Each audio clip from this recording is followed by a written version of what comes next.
Makamu wa pili wa Rais wa Zanzibar Mheshimiwa Hemed Suleiman Abdullah amesema Serikali ya Mapinduzi ya Zanzibar itahakikisha miradi yote ya maendeleo inayojengwa nchini, hususan miradi ya kimkakati, inajengwa kwa viwango vinavyokubalika.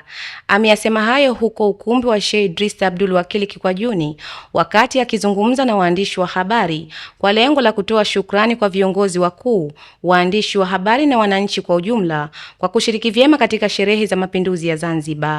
Ndugu zangu waandishi wa habari kutoka vyombo mbalimbali, awali ya yote nichukue nafasi hii kwanza kabisa kumshukuru Mwenyezi Mungu mwingi wa rehema kutujalia uhai na uzima, lakini kwa namna ya kipekee kutuwezesha kufika kwenye shughuli yetu hii ambayo kwa hakika tumesema tukutane na waandishi wa habari ili tuzungumze mawili matatu juu ya mustakabali wa nchi yetu, hasa tukitokea kwenye kuadhimisha miaka 62 ya mapinduzi matukufu ya Zanzibar. Ndugu zangu waandishi wa habari, kabla ya hayo nichukue nafasi hii kwa dhati kabisa kumshukuru sana Rais wa Jamhuri ya Muungano wa Tanzania Daktari Samia Suluhu Hassan, lakini pia nimshukuru kwa dhati Rais wa Zanzibar na Mwenyekiti wa Baraza la Mapinduzi Dr. Hussein Ali Mwinyi kwa namna ambavyo wanaiendesha nchi yetu kwa mafanikio makubwa zaidi.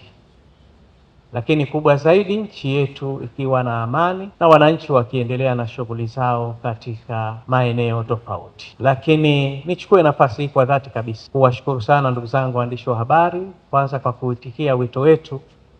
Tumetoa short notice. Mimi nilijua tutakuwa na waandishi wa habari wachache sana, lakini kwa kweli mmeitikia. Mimi nawashukuru sana na nawapongeza sana kwa kweli, asanteni sana. Naamini ujio wenu huu kwa wingi utaendelea kuleta taswira njema ya nchi yetu, lakini pia kuendelea kuwahabarisha wananchi wetu wa Zanzibar na wa Tanzania kwa ujumla na walio nje ya Tanzania kujua namna gani na hali ya Zanzibar na Tanzania kwa ujumla inavyoendelea katika kipindi hichi. Ndugu zangu waandishi wa habari, madhumuni ya mkutano huu leo ni kuja tu kutoa shukurani, lakini na kueleza machache kwa ajili ya kipindi hichi ambacho tumepita cha maadhimisho ya miaka 62 ya mapinduzi matukufu ya Zanzibar. Naelewa wengi wangedhani ningezungumza yale mengine ya nyuma. Najua tumetoka katika kipindi cha uchaguzi mwaka uliopita. Alhamdulillah tumemaliza salama, na tunasema kila siku uchaguzi ukimalizika kinachofuata ni kuijenga nchi. Sherehe za mapinduzi ambayo tumepata nafasi, uchaguzi tumemaliza tarehe 29 Oktoba, lakini tarehe 1 Novemba Mheshimiwa Rais wa Zanzibar na Mwenyekiti wa Baraza la Mapinduzi aliapishwa, na tafsiri yake ni kazi inaendelea. Lakini bahati njema sana, baada ya mwezi mmoja tunakutana na maadhimisho ya sherehe za mapinduzi. Kwa hiyo tukawa tuna kipindi kifupi pale cha kujiandaa kwenye baadhi ya mambo haya, lakini kwa sababu kuna kazi kubwa ambayo imefanywa, hatukupata shida na tukaendelea katika utaratibu wetu wa kawaida. Ndugu zangu waandishi wa habari, naamini hili nyote mnaelewa. Mapinduzi matukufu ya Zanzibar ambayo yalifanywa mwaka 1964 chini ya jemedari wetu rais wa kwanza wa Zanzibar Sheikh Abeid Amani Karume pamoja na wenzake, kutukomboa kutoka kwenye makucha ya mkoloni, kutoka kwenye udhalimu mkubwa ambao walikuwa wakifanyiwa Wazanzibari, kuiweka nchi yetu kuwa huru na salama, na sasa Wazanzibari kujitawala wenyewe na kuendelea na shughuli zetu za maendeleo chini ya viongozi wa Zanzibar. Tunaamini kwamba tafsiri ya mapinduzi, nyinyi waandishi wa habari ni mahodari sana kwenye mambo haya, lakini sisi tunasema ni maendeleo katika nyanja mbalimbali. Na kwa hakika nitumie nafasi hii kwa dhati kabisa kumshukuru na kumpongeza sana Rais wa Zanzibar na Mwenyekiti wa Baraza la Mapinduzi Dr. Hussein Ali Mwinyi, ambaye yeye kwa sasa anaendeleza awamu ya 8. Lakini niwashukuru viongozi wote wa awamu zilizopita.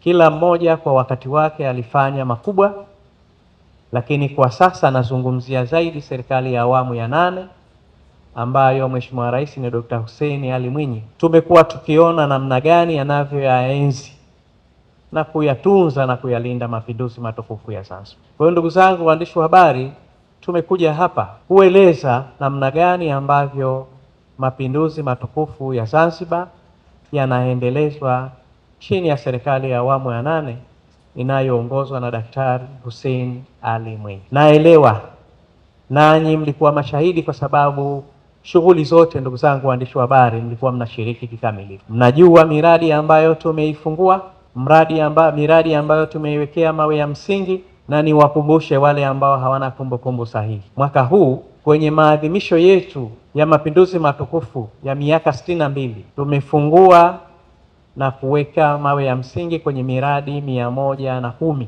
Kati ya miradi hiyo iko miradi ambayo iko hapa kisiwa cha Unguja na iko miradi ambayo iko kisiwa cha Pemba, na thamani ya miradi hii kwa mwaka huu imefikia thamani ya trilioni 1.8, jambo ambalo kwa miaka mingi hatujafika kwenye maeneo hayo. Lakini kubwa zaidi, nitumie nafasi hii kuwashukuru wananchi wote wa Zanzibar na wa Tanzania kwa ujumla kwa kutoa mashirikiano makubwa katika kipindi chetu chote, lakini kwa kushiriki kikamilifu katika matukio mbalimbali ambayo tumeyafanya katika maeneo yao bila ya vurugu la aina yoyote. Na washukuru wananchi kwa kuendelea kudumisha amani ya nchi yetu, na nitumie nafasi hii, ndugu zangu waandishi wa habari, kuwaomba Watanzania wote waendelee kudumisha amani ili nchi yetu iweze kufanya maendeleo makubwa zaidi katika sekta mbalimbali tulizozikusudia. Ni ukweli usiopingika kuwa uchumi na maendeleo ya Zanzibar yanaendelea kupiga hatua sambamba na kuimarika kwa huduma za kijamii mijini na vijijini, hii ikiwa ndiyo adhma ya serikali ya awamu ya 8 kuimarisha maendeleo kwa wananchi. Amina Omar, Al-Fatah TV Online. Nataka utoke humu. Uko. Mtani mkubwa. Ng'ombe wewe, kenge, usiokuwa na adabu. Nishakuacha.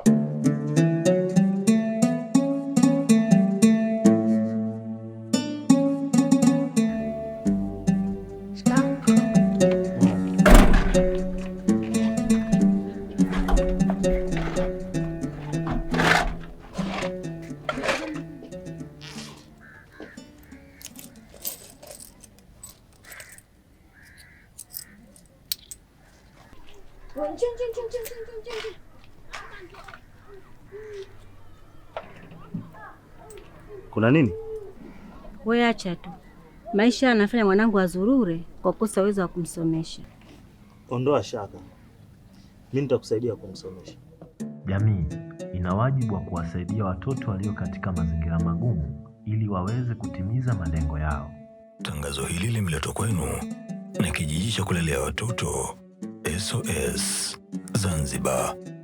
Kutokana na thamani na kujali taarifa kutoka sehemu mbalimbali, Al-Fatah TV Online inaomba ushirikiano wako mtazamaji, kutoka popote ulipo, kutupa taarifa za matukio mbalimbali ili tuyafanyie kazi na kuyarusha hewani, kama vile taarifa, habari, mikasa au matukio. Si hayo tu, pia unaweza kutupa taarifa kuhusu watu wanaokabiliwa na matatizo mbalimbali ya kimaisha ili tuyafanyie kazi kupitia jumuiya yetu ya kutoa misaada muhimu ya kijamii, Al-Fatah Charitable Association Zanzibar.